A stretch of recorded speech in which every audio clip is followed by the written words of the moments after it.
प्यारे बच्चों, आज हम आपको मध्यकालीन संत गुरु रविदास की जीवनी को याद करवाने की पूरी कोशिश करेंगे।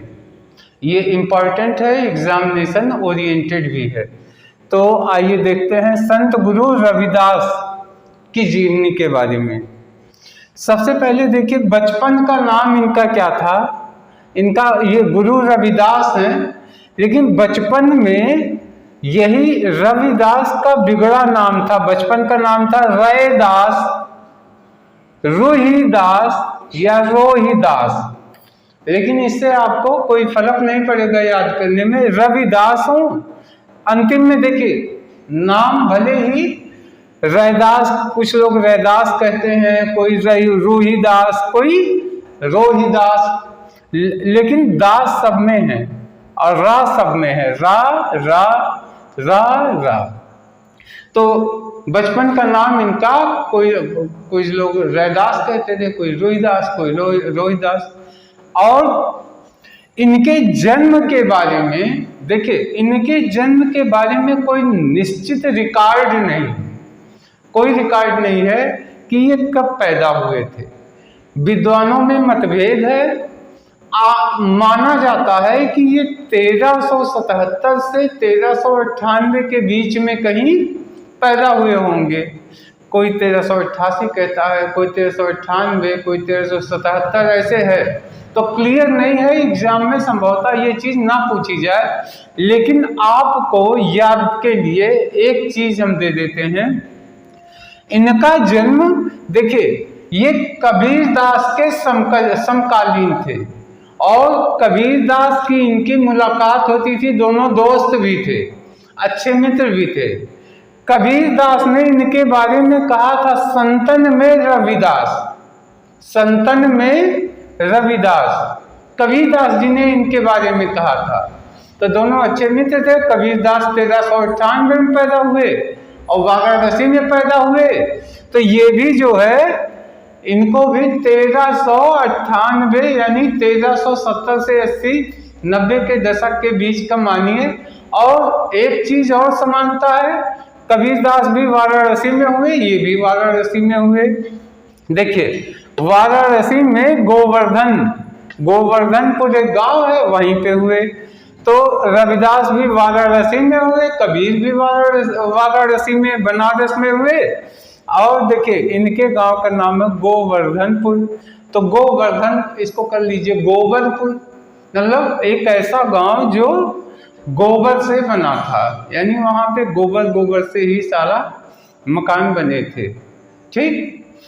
अब इनकी जाति के बारे में एक चीज जान लीजिए कि इनकी जाति क्या थी। तो ये निम्न वर्ग की जाति में आते थे। जाति इनकी चंद्रवंशी चंवर जाति थी इनकी, जो दूसरे भाषा में और शब्दों में ये चमार जाति है। अब हम ये नहीं जानते, ये शब्द आमतौर पे चूंकि किताबों में लिखा हुआ है, इसलिए हम इसका उल्लेख कर रहे हैं।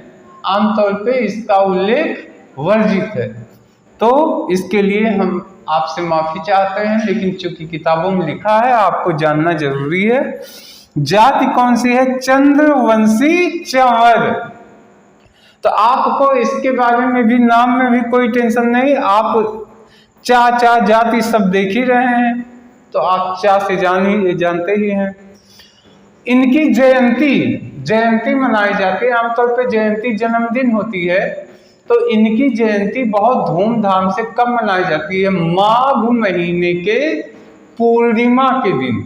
उस दिन चांद पूरा निकला रहता है, वही दिन इनकी जन्म तिथि मनाई जाती है। तो ये बहुत इंपॉर्टेंट है। यानी संत रविदास की जयंती, देखिए इनकी जयंती कब मनाई जाती है? माघ पूर्णिमा को, यानी माघ महीने की पूर्णिमा को, पूर्णिमा के दिन जब चांद पूरे शेप में निकलता है। ठीक। तो इसमें कोई दिक्कत तो है नहीं आपको। अब देखिए, इनके जो पिता थे वो संतोष दास थे। तो देखिए, चूंकि निम्न जाति के थे पिता, तो संतोष तो करवे करेंगे, संतोष तो बहुत संतोषी थे। अब माता क्या थी? कलसा देवी थी। यानी क्या है? कलसा, नमोय से है इनकी माता।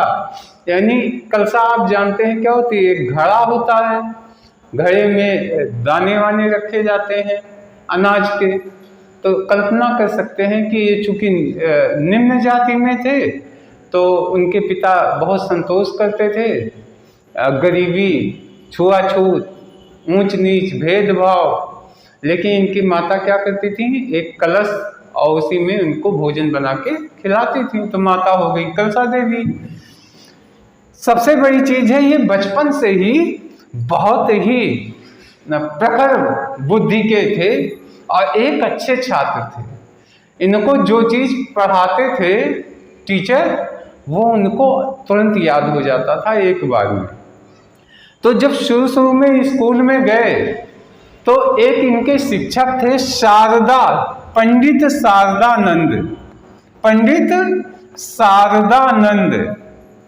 अब ये जो है पंडित भले ही थे, लेकिन ये ऊंच नीच भेदभाव को नहीं मानते थे। तो स्कूल में ये पढ़ाना शुरू किए। लेकिन ये पंडित शारदानंद ने उनकी बुद्धि को भाप लिया कि ये बच्चा आगे चल के कुछ जरूर होगा, बनेगा। लेकिन स्कूल में इनका विरोध शुरू हो गया, ऊंच नीच, छुआछूत। इस वजह से लोग विरोध करने लगे, मजबूरन स्कूल से इन्हें निकालना पड़ा। जब निकालना पड़ा तो स्कूल से निकल गए, तो पंडित शारदानंद एक अपने घर के पास एक दूसरी जगह इनको बुला करके इनको पढ़ाते थे। तो अब देखिए, इनके जो शिक्षक गुरु थे, शिक्षक गुरु वो कौन थे? पंडित शारदानंद। देखिए, बहुत आसानी से इसको याद कर सकते हैं। विद्या की देवी कौन है? माँ शारदे, माँ सरस्वती। माँ सरस्वती का एक नाम और क्या? माँ शारदे। तो कल्पना कर सकते हैं कि इनको शिक्षित करने के लिए माँ सरस्वती ने ही पंडित शारदानंद को भेजा। अब इन्होंने खूब पढ़ाई लिखाई करवाया। आध्यात्मिक गुरु इनके कौन थे? तो इनके आध्यात्मिक गुरु रामानंद थे। रामानंद के 12 शिष्यों में ये भी एक शिष्य थे। अच्छा, कबीर भी रामानंद के शिष्य थे और रविदास भी रामानंद के शिष्य थे। यानी इनके आध्यात्मिक गुरु कौन थे? रामानंद। और कैसे याद कर सकते हैं? इनका नाम ही रामानंद है। और रविदास भी राम राम रटा करते थे, तो रामानंद के शिष्य थे, इसलिए राम राम रटते थे। अब कबीर के समकालीन थे, दोनों अच्छे मित्र भी थे। ठीक है, ये भी हो गया। एक बड़ा इंपॉर्टेंट चीज है, मीराबाई, चित्तौड़ की महारानी मीराबाई जो है, इनको अपना आध्यात्मिक गुरु मानती थी। ध्यान दीजिएगा, मीराबाई के ये गुरु थे। यानी मीराबाई जो है, इनको अपना गुरु मानती थी। तो ये संत रविदास राम को भी राम राम रटते थे और गोविंद गोविंद भी रटते थे। गोविंद नाम भगवान कृष्ण का है। अब मीराबाई कृष्ण की उपासिका थी, तो मीराबाई इनको भी क्या मानती थी? अपना गुरु मानती थी। हो गया ना? ये देखिए, संत रविदास ऐसे संत थे जो राम और गोविंद दोनों को मानते थे। राम की पूजा भी करते थे, गोविंद कृष्ण जी की भी पूजा करते थे। अब मीराबाई कृष्ण भक्त थी, तो कृष्ण भक्त थी, इसलिए इनके गुरु कौन हो गए? इनके गुरु रविदास हो गए। तो ये भी अपना गुरु मानती हैं। अब देखिए संत रविदास के, ये भी बहुत एग्जामिनेशन ओरिएंटेड है, संत गुरु रविदास के 41 छंद को गुरु ग्रंथ साहिब में जोड़ा गया। ये उस समय इतने मशहूर थे। 41 छंद को गुरु ग्रंथ साहिब में जोड़ा गया है। और किसने जोड़ा था? सिखों के 5वें गुरु अर्जुन देव ने, अर्जुन देव ने जोड़ा था। तो अब आपको सिर्फ इतना ध्यान रखना है कि 41 छंद गुरु ग्रंथ साहिब में जुड़ गया, यानी रैदास जी सिखों के भी गुरु हो गए। जब आप ये ध्यान देंगे, रैदास जी सिखों के भी गुरु थे, मीराबाई के भी गुरु थे, बाबर के भी ये गुरु थे। बाबर इनका भक्त हो गया था। अब देखिए क्या है, इनकी जो मृत्यु हुई, मृत्यु पे मतभेद है, मृत्यु भी कंफर्म नहीं है कैसे हुआ। कुछ लोग कहते हैं 120 साल जिए, 126 साल जिए और जिंदा रहने बाद नैसर्गिक मृत्यु प्राप्त हुए, मतलब सामान्य रूप से। लेकिन कुछ लोग ये भी कहते हैं कि उस समय कुछ लोग, पंडित लोग इनके विरोधी हो गए थे और साजिश रच के इनको मारा गया। लेकिन ये घटना कब की थी? 1540 आसपास माना जाता है, लेकिन ये भी कंफर्म नहीं है। तो 1540 याद कर सकते हैं कैसे? देखिए 15 तो पन से पंडित और 40 में चाल, देखिए पन से पंडित और 40 में क्या हो गया? चाल। देखिए यहां लिख रहे हैं 40, ऐसे अगर हम लिखते हैं तो इसमें चाल आ गया। तो पंडित लोगों ने क्या खेल दिया? चाल खेल के मरवा दिया। तो चाल से 40 और पन से 15, तो 1540 में इनकी मृत्यु हुई। लेकिन विद्वानों में मतभेद है, तो हमें नहीं लगता एग्जाम में पूछा जा सकता है। अब देखिए, इन्होंने कर्म योग की शिक्षा दी थी। कर्म योग की, कर्म योग का मतलब वो कहते थे जो कर्म है वही आपकी भक्ति है, आप अपने कर्म को पूजा समझ के काम करो। कठौती में गंगा इन्होंने ही कहा था। इसके बारे में एक घटना थी। एक बार उनके गांव के सारे लोग जा रहे थे गंगा स्नान करने, तो इनसे भी कहा कि आप भी चलिए। तो इन्होंने कहा मैं चलूं, तो लेकिन एक व्यक्ति को जूता बनाने का इन्होंने वचन दे दिया था, वादा कर दिया था। तो जब वादा किया तो इन्होंने कहा कि मैंने किसी को जूता बनाने का वादा किया है, अगर मैं चला गया तो मैं जो है वादा पूरा नहीं कर पाऊंगा। अब मेरा ध्यान गंगा स्नान के बजाय मेरे वचन पे ही अटका रहेगा, तो इससे हमारा गंगा स्नान सफल नहीं होगा। और अगर हम अपने कर्म के सच्चे हैं तो हमारी इस कठौती, ये कठौती ये था जिसमें चमड़े को धुलते थे, तो कहते थे तो इस कठौती में ही गंगा होंगी। तो कठौती में गंगा, यानी सीधे सीधे कर्म योग की शिक्षा इन्होंने दी थी कि अपने काम को पूजा समझ के जम के करो, ठीक। और राम नाम का भी जप करते थे और गोविंद नाम का भी जप करते थे। तो गोविंद नाम का जप किए, मीराबाई गोविंद यानी कृष्ण भगवान की भक्त थी, तो मीराबाई की ये गुरु हो गए। इस तरीके से ये पूरा का पूरा खत्म हुआ। इसमें 2-3 चीजें, एक छोटी सी कहानी इनके बारे में बताऊं। जो पंडित शारदानंद थे, तो जब ये स्कूल से इनको निकाल दिया गया छुआछूत की वजह से, तो पंडित शारदानंद इनको अलग से एक जगह बुला के पढ़ाने लगे। तो जब इनको पढ़ाते थे तो इनका लड़का भी, पंडित शारदानंद जो टीचर थे उनका लड़का भी वहीं पढ़ता था। तो ये दोनों लोग बहुत गहरे मित्र हो गए। तो दोनों दोस्त थे, यानी गुरु जी का बच्चा और ये पंडित रविदास, वो संत रविदास। तो एक दिन ये लोग देर तक खेलते रहे, फिर खेलते खेलते कहे कि अच्छा अब ठीक है, अब कल फिर हम लोग खेलेंगे। तो जब वो दूसरे दिन गए खेलने के लिए उसको बुलाने, तो वो बच्चा नहीं आया। तो उसके पास गए उसके घर कि ये क्यों नहीं आया। तो वो बच्चा उस दिन मृत हो गया था, मर गया था। पंडित शारदानंद बहुत दुखी थे और सब लोग दुखी थे। तो जब ये पहुंचे उनके पास तो इन्होंने उस बच्चे से क्या कहा, चल उठ, खेलने का समय है, ये सोने का समय थोड़ी है, उठ चलो आप खेलते हैं। खेलोगे नहीं? बस जैसे इन्होंने ऐसे कहा वो बच्चा तुरंत, मृत बच्चा तुरंत जिंदा हो गया, इनके साथ खेलने चला गया।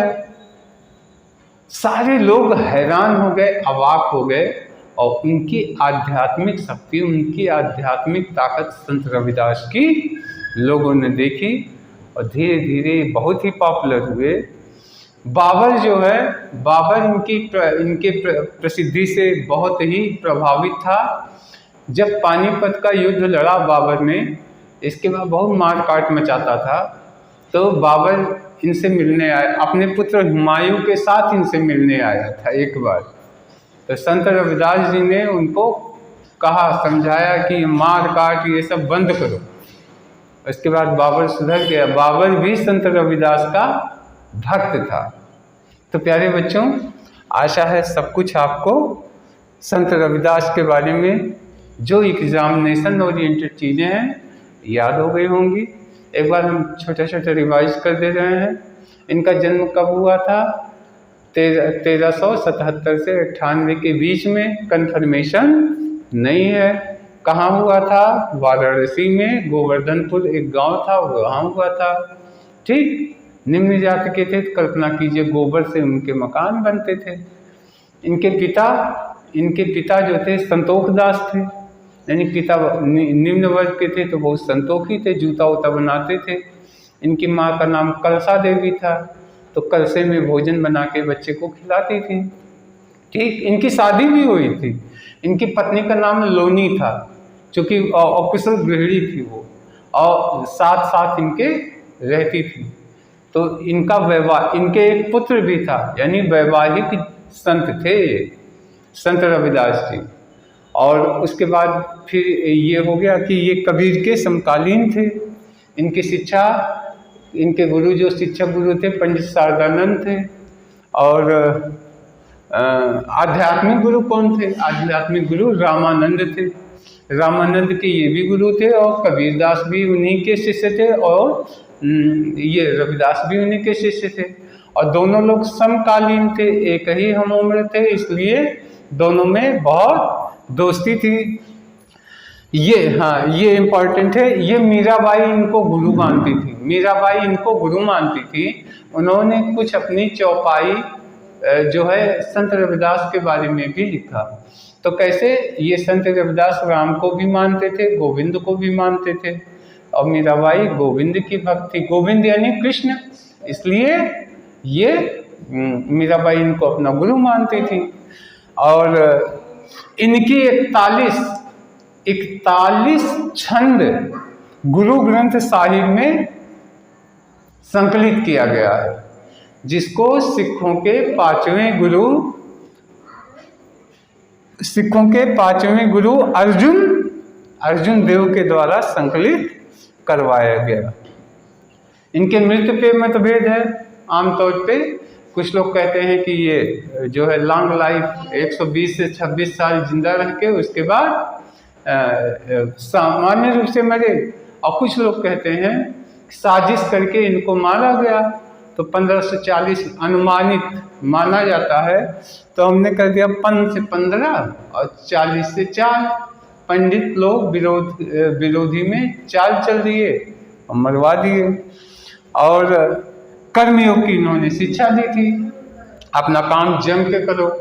और तभी कठौती में भी गंगा जी आ जाएंगी।